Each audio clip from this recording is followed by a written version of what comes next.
Hey guys, I'm back. I'm going to keep on reading the Happy to Help book of Tom Gates by Lise Pigeon. Thank you for listening to my last audiobook, if you did.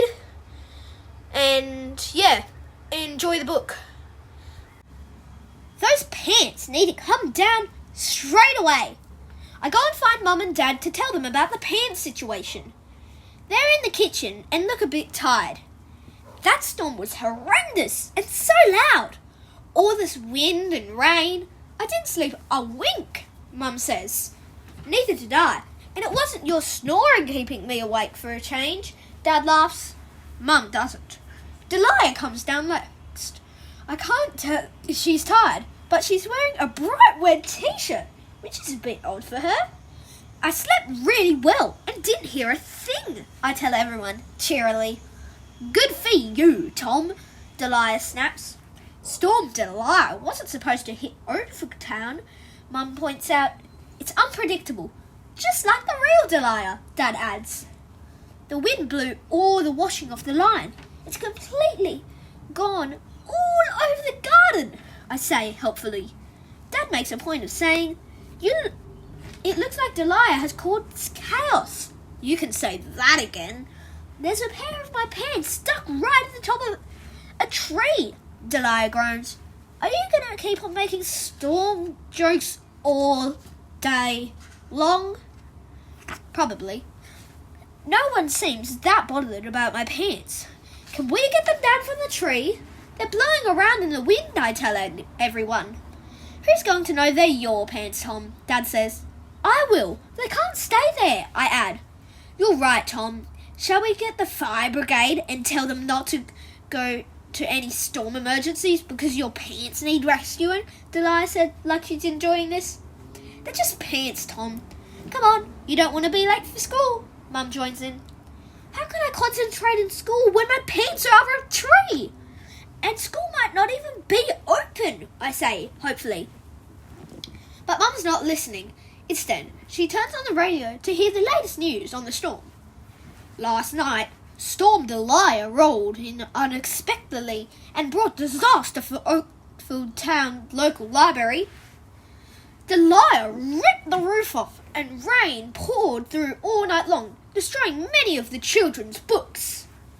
But Great Manners School head teacher, Mrs. Mallett, has sprung into action and has announced a campaign to raise money to fix the roof and restock all the books. The campaign will run over the next few days and other schools will be joining in. Please donate and help out. We will have more updates throughout the day on Storm Delia. We want to hear from you. Please ring and tell us if you've been affected by Delia. Or schools are still open. Oh, that's terrible, Mum says. I agree. I was hoping for a day off.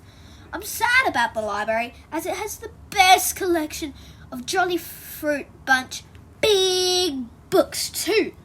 They're my favourite. Some schools don't even have libraries and rely on this one, Mum points out just as the radio presenter says, We've got Mr. Akito on the line. Can you describe the scene in your street right now, Mr. Akito? Did you hear that? Mr. Akito's on the radio. Turn it up, Rita. Dad says, I hope he's okay, Mum wonders. There are lots of twigs and leaves spread everywhere. A few upturned bins and some rubbish in the street. And I saw a trampoline fly past my bedroom. That sounds dramatic. Did Storm Delia cause any other damage? I can see washing scattered around, and what looks like a pair of pants is stuck at the top of the tree, blowing in the wind. Ha! So someone in Oakville Town will be wondering where their pants are in the morning. Thanks for calling, Mr. Akito.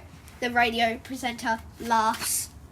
Brilliant. My pants are on the radio now. That's all I need. Tom, your pants are famous. They've become a talking point, Delia laughs, like I should be pleased about it. This is embarrassing, I sigh. Honestly, Tom, it's only local radio. No one will be listening. Everyone's got far more important things to worry about. The library roof being damaged for one thing, Dad tells me. Go on, go and get ready for school. You don't want to be late. It's still windy outside, Mum says. All that time spent washing cars and sweeping leaves, it's worse than before. I get my bag ready, then say bye to everyone. Try not to think about my pants being stuck in the tree while I'm in school. None of my friends will have heard Mr. Aikido on the radio, I'm sure. I meet Derek outside and keep focusing on the art box of our dreams. At least my pants are quite high up, so no one's going to notice them. Oh. Look, Tom, how funny is that? Derek says when he sees me. There's a group of kids standing up under the tree, pointing and staring up at my pants. Of course they are. It must have been the storm last night. It was really bad and kept me awake, he adds. I didn't hear it. Shall we go? Don't you want a closer look? Derek asked me. Nah, I'm good, thanks. Imagine if they were your pants stuck at the top of the tree, waving and flapping around like that. Derek laughs. I don't have to imagine, I whisper. They're your pants, aren't they? They might be. They look familiar. Derek is sympathetic, but he also thinks it's hilarious. I won't tell anyone, he assures me. It's still windy as we walk to school, so I suggest we stop at the corner shop for a packet of cheese puffs to add to my lunchbox. As we reach the stop, we see a news sign which says, Delia hits Oakford town. Storm disaster. Why is the storm named after your sister? Derek asks. It's a tradition for storms to be given names. Delia is not happy about it, I tell him. Did you hear about the library roof falling in? Great Manor School has already started a campaign to fix it, Derek lets me know. Where did you hear that? I ask. It was on the radio. Mr. Aikido was interviewed about it. He talked about your pants in the tree too. I was hoping no one would notice, I tell him, then open my cheese puffs as I can't wait until lunchtime. Do you think our school will have a campaign to raise money for the library, like Great Manor School has? Wonders Derek. We'll find out in assembly. Mr. Keane will make a big announcement then, I tell him. Hello, Oakford School, though I can't see any of you through my eyebrows. Derek makes a joke of Mr. Keane. It is very good impression. Ha ha ha ha. Happy to help in school. During assembly, Mr. Keane looks a little bit more windswept than usual. His eyebrows are a bit wild and he's got a leaf stuck in his hair. No one says anything. Morning, Oakfield School. Morning, Mr. Keane, we all reply. I hope you're all okay and the storm didn't cause you any problems. It was very windy last night, wasn't it? He says. Mr. Keane, shouts out Brad Galloway, you've got a leaf in your hair. Thanks for letting me know, Brad, says Mr. Keane as he picks it out. I'm sitting next to Marcus, who's very quiet. He's staring into the distance and looks sad. That was funny, I say, but he just sighs. I want to share the news that the town library had its roof damaged by the storm, and lots of books have been damaged by the rain, Mr. Keane tells us. Everyone goes, aww. But we're all going to help out, he adds, and we all cheer. Yeah! Alongside Great Manor School, he adds, aww. We all groan and start muttering to each other about why Great Manor School has to be involved. We'll all be working together to help raise money to fix the roof and replace the books. Mrs. Mumble is going to tell you more about the campaign later. Hands up, anyone in Oakford School who is ready to? Happy to help. It takes a while, but most of us put up our hands. We'll never get a look in if Great Manor School joins in, Amy says, then yawns. Sorry, the storm kept me awake, she says. Marcus says nothing, which is odd. Not like him at all. Back in class, lots of kids look tired. Julia Morton can't stop yawning. All I could hear all night was the wind rattling my bedroom window, she says sleepily. The wind was so strong that it made my trampoline fly up into the air and disappear out my garden, Florence tells us. Hey, my neighbour Mr. Aquino saw that, I let everyone know. Tom, I heard Mr. Aikido on the radio. He saw some pants stuck in a tree. Did you see the pants, Tom? Solder calls out. Pants in a tree. That's funny. Leroy laughs. How did they get there? Adrani asks. What colour are they? Norman wants to know. No idea. They're just pants. Nothing special, I say hurriedly, not trying to make a big deal about it. Marcus would normally be joining in and asking more annoying questions, but he doesn't say anything. This really isn't like him at all.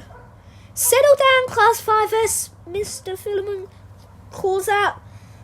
As you're all talking about last night's big storm, while it's fresh in your memory, I'd like you to write a story about it.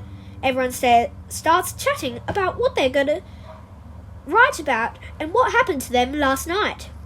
Mr. Philemon, I slept through the storm, so what should I write about? I put up my hand to ask.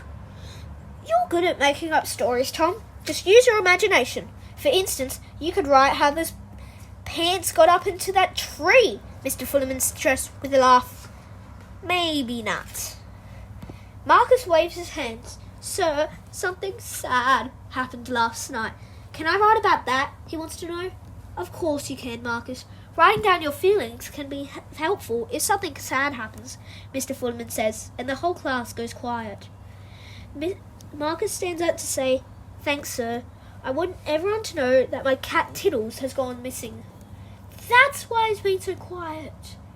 I'm sorry to hear that, Marcus. I'm sure he'll find his way home soon. Mr. Philemon tries to make Marcus feel better. Tiddles went missing in the storm. He was in the garden and got spooked by the wind and rain, so he ran away and hasn't come back, Marcus tells us. Amy and I look at each other. I get it now, she whispers. I bet he'll be back when you get home from school, I say, although I don't have a cat, and I'm only guessing. But it feels like the right thing to say. He might not ever come back. Cats do like to wander, Amy says, which isn't helping. I give her a nudge to tell her to stop talking. It's hard to concentrate when Tiddles is out in the big, wide world, feeling lost and alone. I'm going to write a story about him, Marcus says dramatically, and picks up his pen. He writes, The night Tiddles went missing in the storm and hasn't been found, so I'm really sad. Smiley face. By Marcus Meldrew. It's a very long and sad title. I decide to try and write something to cheer him up. I prefer sitting next to Marcus when he's going on about his superhero costume and being annoying. Marcus being sad is, well, sad. My stories is called Tiddles' Big Adventure. I don't know what Tiddles looks like, so I draw his face a bit like Marcus's. Made up Tiddles is drawn. Tiddles' Big Adventure. Tiddles sat in the garden and moaned, Nothing ever happens to me. Just as a big storm rolled in and swept Tiddles off the ground and up into the air, Tiddles kept him going right up into space, where an alien picked him up and plonked him on his head. Tiddles tried to get comfy, but his paws tickled the alien so much he picked up Tiddles and up again and threw him off the side of the planet, where Tiddles landed on a spacecraft that was flying back down to Earth. But then a big bird swooped down and grabbed Tiddles and flew over the sea, where he let go of Tiddles, who dropped onto a whale. The whale blasted Tiddles with his spout of water. Tiddles landed on 2 dolphins, who swam all the way to shore with him. They flicked Tiddles off their back and into a truck of giraffes. Tiddle hangs on. One giraffe headed Tiddles like a football onto the trampoline. He bounced up and flew through the window and back into his home. I'm happy to do nothing for a long time, Tiddles said. The end. I'm going to show this to Marcus later to cheer him up. Marcus claps his hand to get our attention. Everybody, listen carefully. Mrs. Mumble is making an announcement. Morning, Bushel School, Kushabaka urgent fundraising campaign for Oakford Library, Norshire Help. Mrs. Mallet, the head teacher of Great Manor School, has suggested that we work together for emergency repairs to fix the roof and replace the books that were ruined by the rain. There's a letter coming home with you to explain that we all are happy to help. Thank you, Oak Frog School. As usual, Mr. Fullerman has to repeat most of what Miss Mumble said. Isn't it fantastic? We're all going to be working together to raise money for the local library. 2 schools joining forces for a good cause. That's amazing, isn't it, Class 5S? Silence. Mr. Fullerman is a lot more excited than we are. We all know what the kids at Great Manor School are like. Idrani puts up her hand. Sir, how's that going to work? Good question, Idrani. Both our schools will be trying to raise money in different ways. We could do a school disco, a bring and buy sale, or something else, he explains. Sir, is it a competition? Amy asks. No, Amy, it is not a competition, Mr. Fullerman says. That's good, sir, because Great Manor School always win at everything. That's not true, Amy. We do very well at some things, Mr. Fullerman tries to say. I put up my hand. They won the choir competition, remember, sir? And they beat us at football, Brad Galloway shouts from the back of the class. They got the gold medal in the design of flower bed competition, Florence reminds Mr. Fulham. Then Amber Tully Green stands up and says, Great Manor School won the short story competition as well. Norman waves his arms and shouts, they came first in the swearing gala too. It's the taking part that counts, Norman, Mr. Fulham points out. Then Solid says, their school orchestra is much better than ours, sir. Right. Class 5F, I want you to all know that you are brilliant, and so is our school. Let's show Great Manor School what we can do, and raise lots of money. We all cheer at that, even though it's not a competition, he adds. It is a competition, Amy whispers to me. She's right about most things. At break time, Norman enjoys reenacting the storm for us.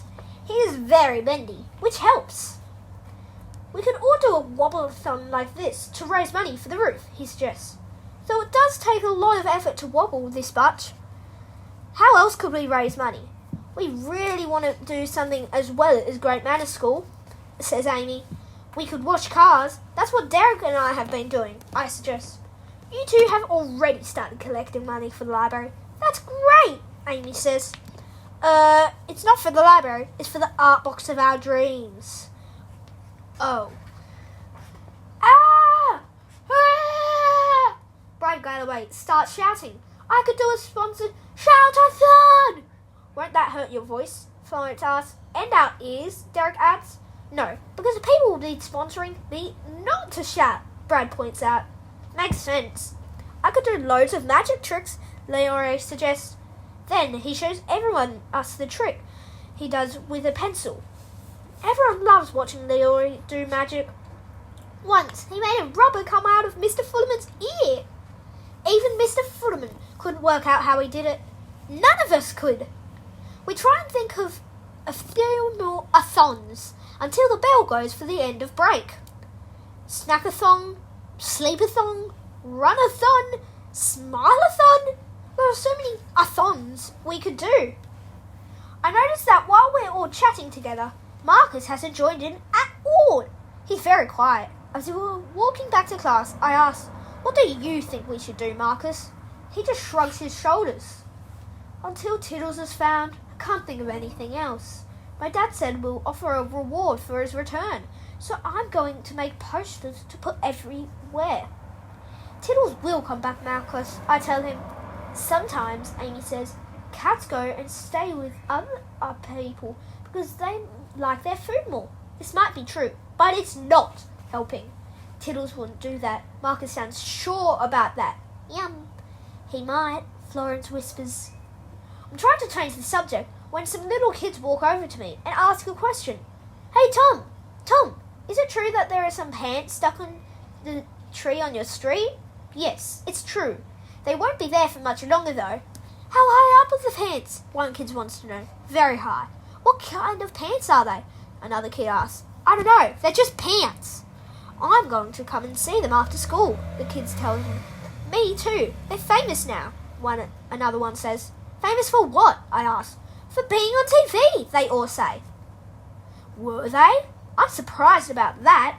Yes, there was a lady talking about the storm, and she showed the pants in a tree and made a big deal about it being stuck at that. It was very funny. Do you know whose pants they are? A kid asked me. No idea, I say. Suddenly, I notice Marcus is listening to this chat and smiling.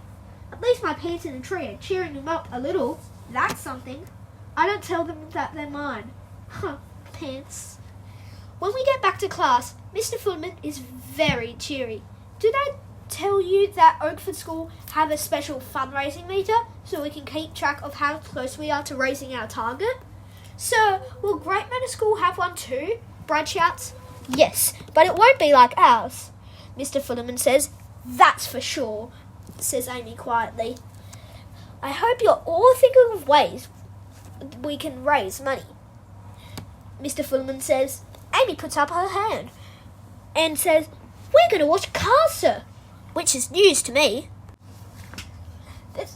There's a lot of putting up hands. Sir, once Tiddles has been found, I'll join and watch Cars too, Marcus lets us know. That's good to hear. Not that Tiddles hasn't been found yet, but that you'll be joining in when he is, Mr. Fullerman tells him.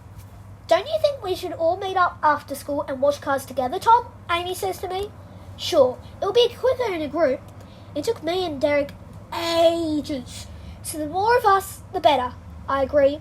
Looks like we've got a plan, Scotland. Mr. Fullerman lets us have some golden time to finish off our work, or read, or in my case, do some drawing. Marcus has already started to make his reward posters to find Tiddles. He's concentrating really hard and so quiet. I prefer it when he's being annoying.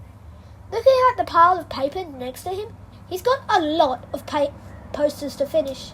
Is that what Tiddles looks like? I ask him. Yes, these posters are definitely going to help him find him, Marcus says. Really? I'm not so sure. Missing cat answers to Tiddles. Big reward. Please contact... The cat looks really weird. At home time, Marcus has finished all his posters and starts putting them up with some tape. He's already stuck one on the wall outside school. Is that Tiddles? Leroy asks. Yes, he looks just like my drawing, and I miss him. Tiddles looks wild, Leroy mutters. Marcus pins up another poster. I hope someone will find him soon. Then, as we begin walking home, Marcus suddenly clears his throat and calls out, Here, Tiddles! Tiddle, tiddle, tum-tum! Come home, Tiddly Widdly! Does Tiddle answer to all those names? I check. Yes, Tiddles is very smart.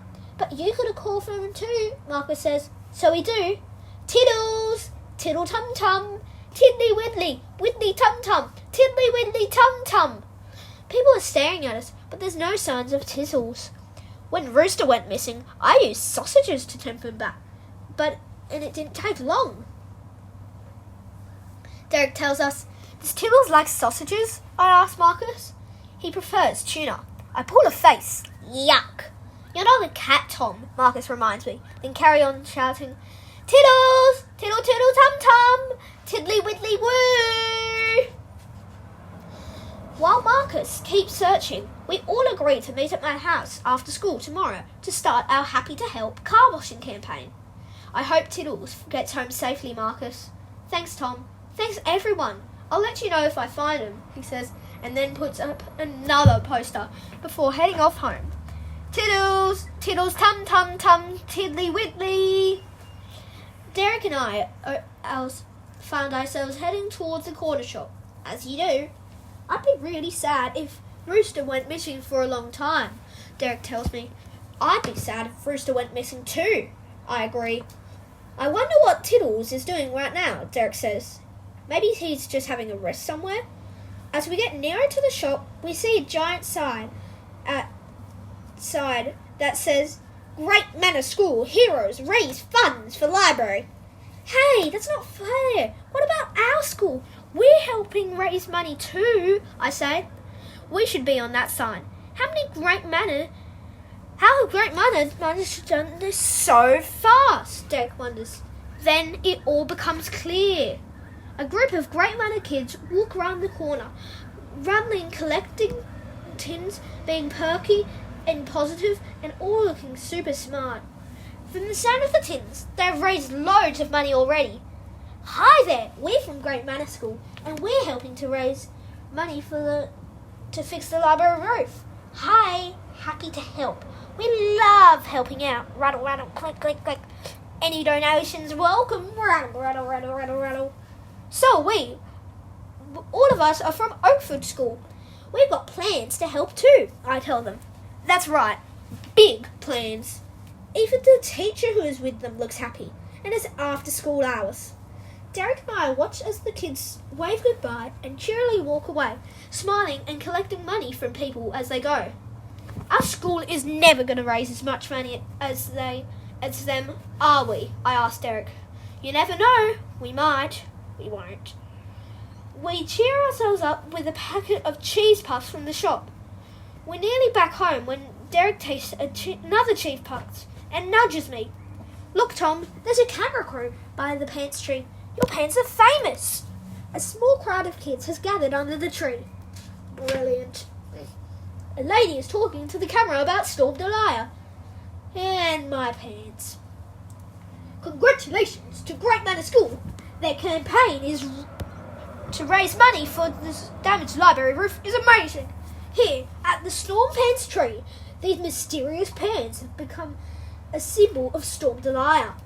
The people of Oakford School are taking pictures and asking the big questions. Whose pants are they? Looks like they'll be here for a while, so come and see them while you can. As soon as the lady finishes speaking, the kids under the tree start taking photos of my pants. This is getting out of control, says Derek. I know, all this attention on just a pair of pants, I whisper. No, I meant Great Manor School taking all the glory. Derek has a point. Before anyone starts asking more questions about who the pants belong to, we head home to make our own plans. I watch from the window as people point up at the pants, fluttering in the wind. I wish a big gust of wind would arrive and whisk them away. I go and find Mum and Dad to tell them that we're going to wash cars in a big group. They were both in the kitchen, and the first thing I noticed is that they were both wearing a Great Manor fundraising stickers. You gave our rivals money? I asked. It was hard not to, Tom. They had a whole orchestra at the shopping centre, with the head teacher, Mrs. Mallet, conducting it. All the money raised will go to the same place, Tom. Remember that, Mum tells me. It's not a competition, is it, Tom? Dad says. But Great Manor School always do better than our school at everything, I tell them. I'm sure that's not true, Tom, says Dad. It is kind of true, Mum points out. Dad shows me a photo of their fundraising meter, which just proves my point. It's impressive, isn't it, Tom? They really have raised a lot of money already, he says. We're going to have a meter too, Mr. Keane told us, I say. I'm sure you will, Tom. Delia is walking past, and she can't stop herself from joining in. Hey, have you seen the crowds outside looking at your pants up in the tree, Tom? She asked. There's a TV crew there too. Yes, I have. I saw them on my way. It's no big deal, I mutter, trying not to sound bothered. How exciting! A TV crew. We never have TV crews around here. Let's go and have a look.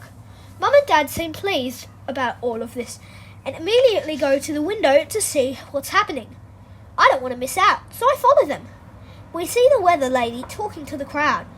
As we're watching, someone whizzes past. It's only the Fossils. They fly past our house on their mobility scooter and go straight to the pants tree. Did you know Bob and Mavis were coming around? Mum asked Dad.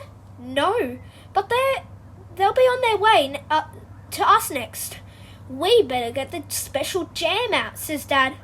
The leafy green old folks home minibus pulls up, and out get Vera, Cyril, Pat, and Teacup Tony. They join the Fossils and start posing for pictures under the tree, pointing up at the pants. Say, pants tree, smile. That's a cheap day out, says Delia, watching them waving and smiling at the camera.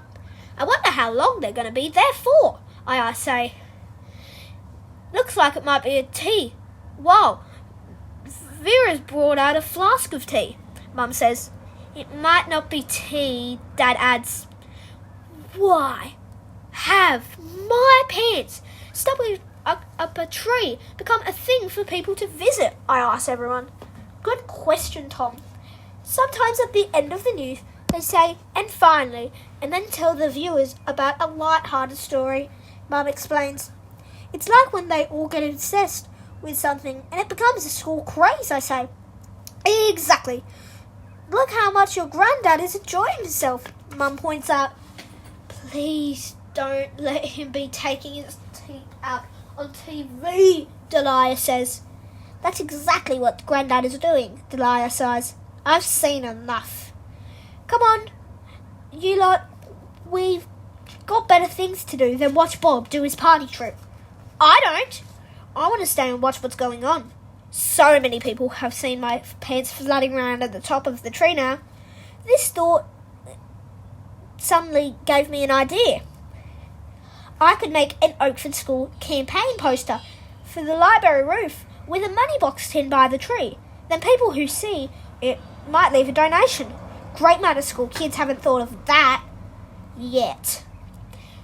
Using my nice thick black pen, I go and write my poster. Official Oakford Manor Storm Pants Tree. Please take a photo, then donate to the Happy to Help campaign to raise money to fix the library's roof and buy more books. Thank you. I find an old money tin to put near the tree. Mum comes in to check I'm not drawing on the table again. Do you think my poster will work, Mum? I ask. It's a great idea, Tom, as long as no one pinches the tin. I'm sure they won't. Maybe Granny and Grandad will help me put it out if I'm quick. Tell Grandad not to take his teeth out again, Mum says, like he'll listen to me. The fossils are very pleased to see me. Tom! Some of the old folks have peeked and are sitting on the money bus ready to go home. I don't mention that the pants are mine, but they help me set up the sign and donation box and agree that it's an excellent idea. I noticed that they're wearing Great Manor sneakers as well. The Great Manor kids came to Leafy Green home and everybody gave them a little something, they tell me. Oh, of course they did. It's not a competition though, Tom, is it? Granny asks. No, Granny, it isn't. It is. With my sign in place and the donation box by the tree, the fossils start me off with a few coins, which is kind of them. Let's have a photo, Grandad Bob suggests, so a helpful TV person takes one of us. Might as well. Everyone else is doing it, and Grandad keeps his teeth in, which makes a nicer picture. Happy to help. Raise money for the library. Our school campaign has picked up a bit. There's a bring and buy sale planned for tomorrow, and loads of kids have already started to do their a-thons and bring donations in. Mr. Fullerman is very excited to tell us about the special school meter that will track how near we are getting to our target. It will be ready at assembly, and I want you to all join in and shout, "Move that meter!" really loudly to show how well we're doing. Let's have a practice now, he tells us. So we do. Move that meter! Marcus still has no news on Teals and is very quiet, which is sad. He's still not joining in. Well done, everyone. This campaign doesn't go on for long, just a few days, so we really need to do the best we can and get to the top of our meter before Great Manor. Though it's not a competition, Mr. Fullerman tells us. In assembly, it's Mrs. Nat that has the job of revealing the Oakford School campaign meter. It's under what looks like a big white sheet. This is exciting, Norman says as he sits down next to me. Is it? I'm not so sure, Marcus sighs. Amy taps me on the arm. Don't forget we're coming to yours after school to watch cars. As if I'd forget that. I mean, we've got a school meter and everything, I say, looking at the white sheet. Marcus sighs again, even louder. Mr. Keane starts the assembly with a big wave. Thanks to everyone who brought items for the bring and buy sale. We have toys, books, mugs, homemade cakes, and plenty of fig rolls. No one's going to buy those, I whisper. We don't have long to reach our target, in Great Manor School are already out in force. Although it's not a competition, with this amazing meter, we'll be able to watch our progress. Lots of you are planning your own fundraising, so every little will help. Thanks to the children in classes 2P, 1H, 4R, 3S, 1F, 3A, and all the teachers who help make the meter, Miss Knapp is going to do the honours. Are you ready to see the Oakfield School meter? Mr. Keene asked. We all say, yes! Wow, this meter looks impressive, I whisper to Amy. Miss Knapp starts to sing. Are you ready to see the best meter? She takes the sheet away to reveal a meter that's a bit different to great manners, that's for sure. You can only tell the kids who made it are the only ones who are clapping. It's made from cardboard boxes stacked on top of each other, covered in coloured paper and stuck together. There are a few balloons at the sides, and each box has a handwritten caption that says, Start, Good Going, Nearly There, and Target. Is that it? Amy says, and I agree that is nothing special. Disappointing looks. Then, a little kid with a cardboard arrow on a stick points to the different captions to demonstrate how it works. Isn't that exciting? Mr. Keene asks. Not really. With all your fundraising, we'll be pointing to the target box very soon, I'm sure. Hopefully before Great Manor. But it's not a competition, Mr. Keene tells us. It so is. Back in class, Mr. Fullerman spots that the Great Manor meter is on the school website, and he looks at it on his phone. Let's see how they're doing, Class 5S, he says, and has a sneaky look. We can tell from his face that they're doing a lot better than us. Nothing to worry about, Class 5S. Just remember, it's the taking part that counts, he tells us. Sir, a group of us will be washing cars, so that will help our school get to the target, won't it? How many cars can you wash? Mr. Fullerman asks, and he's only half joking. All we need is to keep focused, keep fundraising, and keep moving that meter right up to the target. Mr. Fullerman tells us, what are we going to do? Silence. None of us can remember. Mr. Fullerman has to remind us. Move that meter! Move that meter! Move that meter! Mr. Fullerman makes us all feel very upbeat and positive. Maybe we could beat Great Manor School after all? Finally, we might be better at something than they are. Because when it comes to meters, theirs is pretty amazing. Although they don't have balloons, they're already up to 2 stars. Happy to help wash cars for the school campaign. Amy, Derek, Leroy and Florence come round to my house after school, ready to wash some cars with Mr. Fullerman's encouraging words going round and round in our heads. Norman turns up with a packet of fig rolls. I got them at the bring and buy sale, he tells us. There's no sign of Marcus yet. Maybe Tiddles came back, Florence says. We all hope so. So I've made some badges from sticky labels and hand them out. They read happy to help with a smiley face on them. Dad's coming with us and is bringing the bucket, sponges, cloths and soap. He keeps telling anyone jokes like, what did one bucket say to the other? I don't know, Dad. I sigh. Are you okay? You look a bit pale. No one gets it.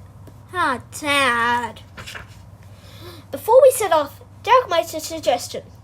We should all smile a lot, like the Great Manor kids do. It seems to work for them. Good point, Derek. Let's practice now. Amy agrees.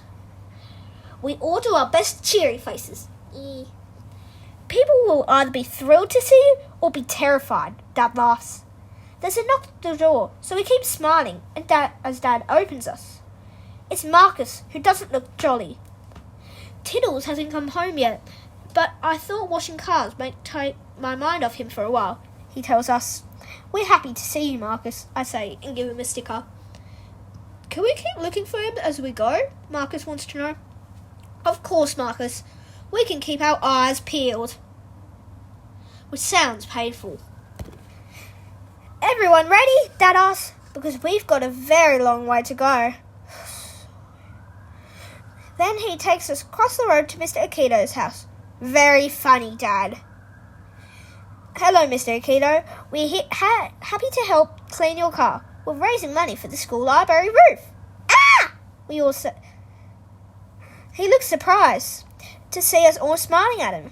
I'm so sorry, children, but a group of great manner children have already been here and cleaned my car, Mr. Akito tells us. We look at his car, which is very clean. That's annoying. Washing car is our thing. Oh dear, I didn't realize it was a competition, Mr. Akito adds. Don't worry, Mr. Akito, it's not a competition. Is it, kids? Dad tells us. It is now. Looking at all the other cars on our street, we now see that every single one of them is clean. This is ridiculous, Marcus says. Dad stays upbeat and positive. Come on, follow me. There are plenty of other streets we can try. Great Manor School can't have possibly clean every single car. But as we walk around the corner at the few houses with cars that need a clean, no one is at home. What's going on, I wonder? This isn't working out like I expected, Florence says. We still haven't made any money so far, Leroy reminds us. Not like Great Manor School. Keep going, everyone. How about I'll tell you another joke, Dad suggested. This feels like a good time to start calling for tiddles. Marcus and everyone join in. At least we're doing something useful. Tiddles! Tiddly widdly tum tum, tiddly widdly woo! There's no sign of Tiddles anywhere, and we're all getting a bit tired. The Great Manor kids have been so busy, we still haven't found one car to clean. Right, let's stop for a moment, Dad suggests. He's carrying all the car washing stuff, which he puts down. Norman shouts, maybe we should have done a shout-a-thon, like Brad Galloway suggests. I've got to go to my home soon. So have I, Amy says. Me too, Florence adds. Dad, where do we go next? I check. Back to our house. I don't know why I didn't think of it before. You guys can watch our car. How about that? He asks. Great. Dad's got a tin of biscuits in his shed. We can share them afterwards, I say. And everyone likes this idea. Apart from Dad. At least we'll be able to donate something to the campaign now, Amy smiles. I'm looking forward to finally washing a car, Florence says. I'm looking forward to the biscuits, Norman laughs. The thought of biscuits has perked everyone up, until we get back, and see our car is gone. Where's our car, Dad? I ask. That's a very good question, Tom. Let me call Rita. This is ridiculous, Marcus muttered, which isn't very helpful. Mum and Dad have gone out with the car and won't be back for a while. Okay, who's good at sweeping leaves and washing windows, and I'll give you a donation for the campaign, Dad tells us. Don't forget the biscuits too, I remind him. With everybody working together, it doesn't take long to sweep up a few leaves, wipe some windows, and play a few games too. We didn't raise that much money, but we still had a lot of fun and enjoyed a few biscuits from a biscuit tin. After everyone's gone home, I asked Dad to check on the Great Manor meter. I bet they've got loads of donations now, with all those cars they've washed. Let me check, Tom. I'm not sure there's that much difference between your school and Great Manor School, Dad says, then looks at their fancy meter on his phone. Oh wow, they have been busy. It's all for a good cause. There's always your Bing and Bar scale tomorrow. Your school will catch up. I'm not so sure. Meter update. The Great Manor School meter looks even more impressive when it's nearly all lit up. They're nearly at their target, and they're at 3 stars. At our assembly, the Oakfield School meter hovers around the good going. The little kid keeps moving it up and down. I remember to hand in the money we've made to Miss Mumble. She's in charge of adding it all up. She makes an announcement to let the whole school know that we're going well. Or at least that's what we thought she said. Mr. Fullerman congratulates us for helping out with the campaign. Well done, Class 5F. Keep going. Let's move that meter up a bit further so we can all beat Great Manor School to the target. Though it's not a competition, you're all amazing. Which is nice to hear. Then he spoils the moment by reminding us about a spelling test. Yes, spelling test, Amy says. The other thing that spoils the day is finding out that Tiddles still hasn't come home. Yet. I really thought my posters will help him find him, Marcus tells us. I've been looking for him too, Marcus, Amy says. Me too, I add, even though I haven't. I did see a cat in our garden, but it wasn't Tiddles, Marcus said. We'll keep looking. I'm sure he's out there somewhere, Amy tells Marcus. I hope so. We all do. Derek and I are walking home after school as we pass one of Marcus's posters. Still no sign of Tiddles then, Derek asks. No, I say. Tiddles looks like he's having a bad day in that poster, I tell Derek, which makes me think of the art box of our dreams. I remind Derek about it. Shall we go and look at it? I really want to see how good this art box really is, Derek says. Yes, good idea. The shop isn't far away. What if they've all sold out? Derek says, which makes me panic. Quick, run! We need to get to the shop because this is an emergency. When Derek sees the odd shop, he has the exact same reaction I did. Are you sure this is the right place? He checks. You'll see. Follow me. Derek goes straight to the rubber snake. Wow, how did I not know about the shop? The snake is the best. I'm looking around for the art box, but I can't see it anywhere. Maybe it's been moved, I'll ask, I tell Derek, as he's lunging at me with the snake. I go to find the shopkeeper, fast, and ask him where the art box is. Do you mean that really lovely art box that was near the window? He checks. Yes, that's right, that's the one, I say excitedly. Sorry, art boxes were so popular, full of all kinds of lovely pens and paints and everything you need. I know, it's the art box of our dream. Where are they, please? I'm so sorry. They were very popular and sold out. But we do have other art boxes, he tells me. Derek and I are in shock. It's not the same thing. Are you sure you don't have another one? I ask. I'm sure, but I see you like the snake. We have lots of those. The snake's good, but it's not an art box, Derek sighs. Oh, I was looking forward to using the art box, I say. We don't have any money with us right now, so Derek puts the snake home and we head home. Shame. I'll never get to see the art box now. Derek is disappointed. What shall we spend our money on now the art box is sold out? I ask.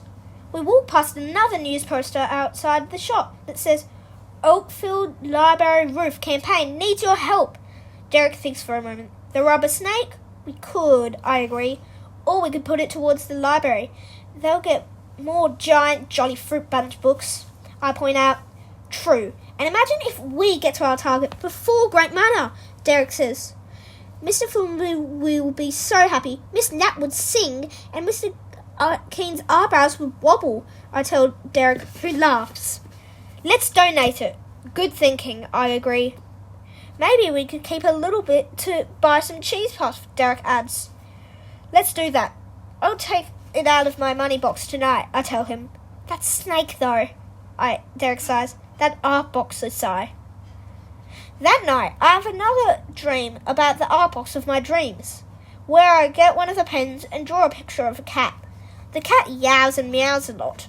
It's pretty annoying. Even though I'm very tired from all the dreaming and sleep doodling, somehow I still remember to shake out the money from my piggy bank that Derek and I have saved and popped it into my bag to bring to school.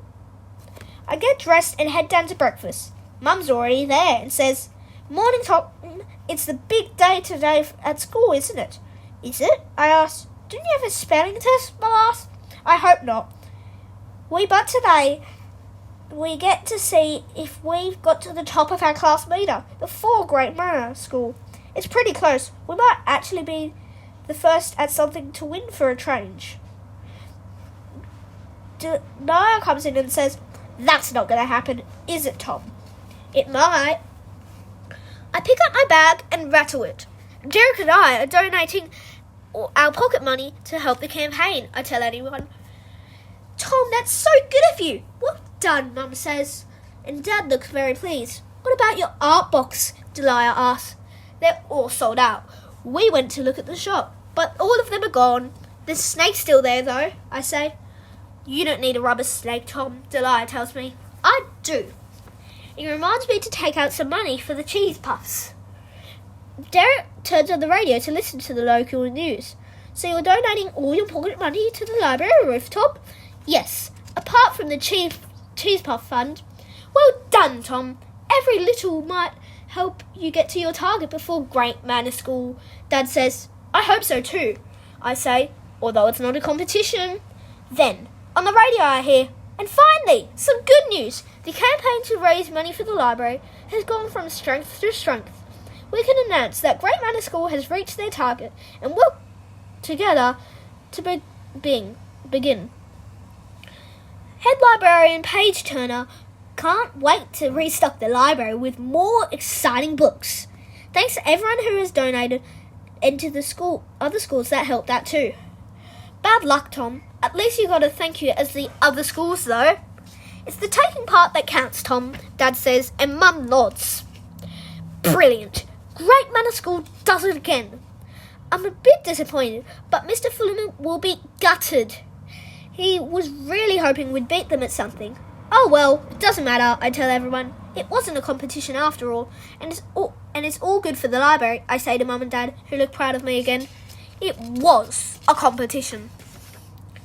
Happy to help. Cheer in school. Morning class 5F. Even though Great Manor School have already reached their target, we're still having a school assembly to announce how well we've done. Mr. Fullerman seems in a cheery mood, which is nice. Marcus is not in a good mood because Tiddles is still missing. He's a bit snappy. What's the point of this? Great men have won, he grumbles. Which actually reminds me, we need a hand in our money. Sir, Derek and I are donating our pocket money as well, I say. Mr. Fullerman smiles and takes it. Thank you, Tom. Every penny counts. Really, sir? We already know that Great Manor School have beaten us to the top, Marcus points out. That doesn't stop us being proud of our own achievement, Marcus. We've all come together to help out, and that's what's important, Mr. Fullerman says. And it was never a competition anyway. It so was, Amy whispers. In assembly, Miss Knapp is playing some jolly music on the piano, as Mr. Keynes claps and smiles at all of us. Oh, joy! Well done, Oakford School, for all the speedy fundraising you've done. Would you like to see if we've reached our target on the wonderful Oakfield campaign meter? Mr. Keene asks us. We all shout, yes! Someone at the back shouts, no, but Mr. Keene ignores them. Please join in and let's all say, move that meter! Move that meter! A little kid is holding an arrow on a stick and points it to the top of the meter where it says target. At that exact time, caretaker Stan strikes a gong, bong, which no one was expecting. I bet Great Manor School doesn't have a gong, Mr. Teen tells us with a smile. I bet they do, I whisper. It really feels like we've done something good by raising this money. Everyone is really happy, apart from Marcus. Nobody knows what to do to make things better for him. I'm okay. It's just when I think about Tiddles. I hope he's okay too, Marcus sighs. Maybe someone will find Tiddles this weekend, I say. We'll see. I hope so. I do a drawing for Marcus with a message. I hope you'll frown. Turns upside down. Soon. Someone must know where Tiddles is. Do you? Happy to relax at the weekend. My list is still stuck to my wall when I wake up on Saturday. Today, I'm going to focus on number 8. Spend more time relaxing, because that's what weekends are for. Having a big breakfast is also on my list, and I'm the first person up and awake, so I take my breakfast to the sofa to eat it. I'm going to relax and catch up on all the jolly Fruit Bunch TV that I've missed out on. I'm just about to start settling down when Delia comes in and switches off the TV. Hey, I was watching that. Morning, Tom, Delia says breezily. I just wanted to remind you about your donation box. I saw people putting coins in it this morning. You better go and check it. Oh yes, I forgot all about it. I put it on my shoes and head outside in my pajamas. Delia comes with me because she is a nosy Parker. I can see my pants at the top of the tree still, though they look a bit weary after the flapping about. I open the tin and see lots of coins inside that people have been really generous and donated. How good is this? I say. You may have reached your target before Great Manor if you counted those, Delia says. Do you really think so? No, Tom, I'm joking. I'll take this money to school on Monday anyway, I say, but then I hear a funny noise. Was that you, Delia? I ask. No, Tom, it wasn't. We hear it again. What's that noise, Delia asks. Are you sure it's not you? Meow, meow, meow, meow. It's definitely not me, Tom. It's coming from the tree. Meow, meow. We both look up, and right at the top of the tree, right next to my pants, is a cat. Meow, meow. It looks like a cat has got stuck, Delia says. It looks like it could be Tiddles. I tell her excitedly. He's Marcus's cat. He's been missing since the storm. Tiddles! Tiddly widdly woo woo! The cat looks down and meows. See? He knows his name, I say. Which one? All of them. He answers to all those names. We have to get him down. Delia and I try to call Tiddles down, but he's not budging. Tiddles, Tiddles, Tiddles, Tiddles. Tiddles is well and truly stuck up that tree. We could try Tuna. He likes that. I pull a face. So Delia opens a tin from the kitchen, puts it on the plate, and leaves it under the tree. We wait. And wait. That's not working, she says. I'm not surprised. Tuna's yuck. I'll call the fire brigade. They'll get him down. The fire brigade know exactly where the storm pants tree is and arrive quickly. Mr. Akito comes out of his house on the phone. He's talking to what sounds like the radio station again, telling him what's happened. He's still holding a pineapple. It must be a slow news day in Oakford town, Delia says as the TV crew turns up to film the whole rescue. Tiddles is brought safely down to the ground, along with my pants. Does anyone know whose cat this is? The firefighter asks. Yes, it's Tiddles, my friend's cat, I say. Then Delia adds, and the pants belong to him, my little brother. Don't they, Tom? Thanks, Delia, I say and check them back quickly. Meanwhile, the TV reporter says, Hello, we're live from Storm Pants Tree. There's a interesting-looking cat that's been safely rescued with the now famous pants. They look a bit windswept, but they have reunited with their owner. What a happy ending for everyone in Oakford Town. The weather today will be mostly fabulous. We bring Tiddles back to our house, and yes, he does look exactly like Marcus's poster. Purr, purr. I give him some food and water, then I call Marcus and tell him the good news. He's so happy! So am I. It's nice pretending to have a cat for a while, and Delia has to stay away because she's allergic to pets. Marcus can finally take down his posters, and it's not long before the doorbell rings. I can guess who it is. As soon as Marcus sees Tiddles, he gives him a big hug, and then he hugs me, which is unexpected.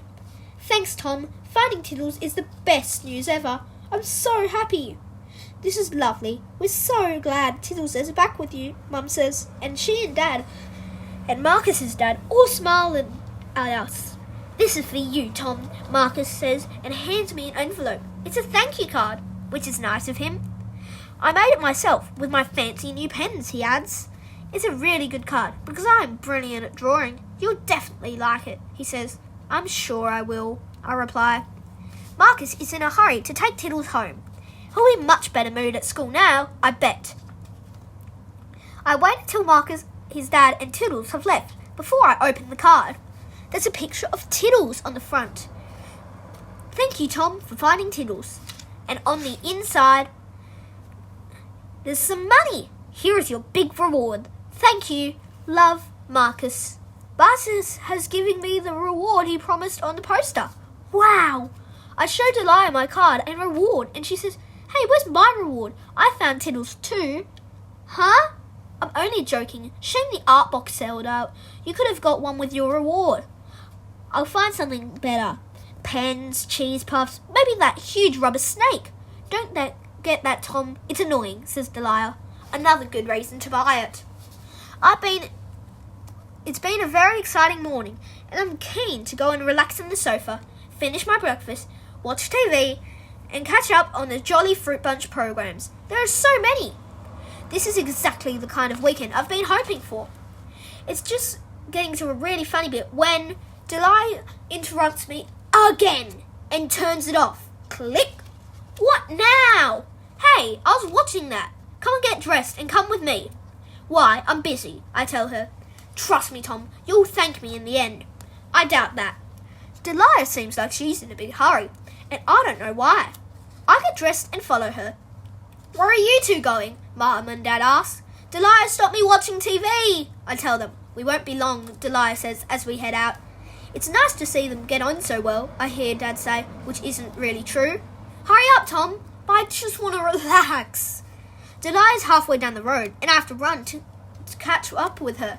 Come on, Delia tells me. She's walking so fast. Hurry up, Tom. We have to be quick. We go all the way to the odd shop. Why are we here? Can I buy the snake? I ask, obviously. No snake. What's going on? Don't move, she says, and goes to find the shopkeeper. I take a look around. There's no sign of the art box. The big rubber snake is still here, so I mess around with that as it makes me laugh. Tom, put the snake down and come over here, Delia snaps, spoiling my fun again. I follow her through to the other part of the store. When I get a big surprise. There's the art box of my dreams! Where did that come from? I ask. Your sister called me just as someone returned this one. You're lucky, the shopkeeper tells me. See? Told you you'd thank me, says Delia. But I still don't have enough money to buy it. I point out. You do now. It's half price in the sale. I have to run home and get the reward money from Marcus's card. Don't panic, Tom. I brought it with us. Delia says, making this the best day ever. I finally got the art box of my dreams. Why don't they like the snake? It's annoying. Like you, Tom. The first thing I do when I get home is open it and admire the colours of all the paints and pens. I make Delia a thank you card because sometimes she is actually nice and helpful, and nothing like Storm Delia after all. Thank you, Delia, it says on the cover, with a storm cloud. Happy to help. Open the new library. I've got good news, Class 5F. Mr. Fullerman tells us. The library roof is now fixed, and there's going to be a grand ribbon cutting ceremony. We all cheer. Hooray! Great Manor School have been invited too. Silence. But sadly, they have a sports day on the same day, and they won't be able to attend. So we'll be the only school that's going to the library to cut the ribbon. We all cheer! Don't forget to bring your library cards with you. We're excited to go to the library and get new books, and very excited to get the afternoon off school. Double joy! Marcus is also happy again. For now. I've got the art box of our dreams. I had a surprise for Derek, and he's got a surprise for me. He got the snake. I made excellent badges that said, happy to help, eventually. Well, guys, that's the end of Tom Gates' Happy to Help Part 1 and Part 2. Hope you enjoyed it. I'll get my next book up soon. Thanks for watching. Subscribe if you can. If you enjoy this video, subscribe so you can get more videos. Thanks.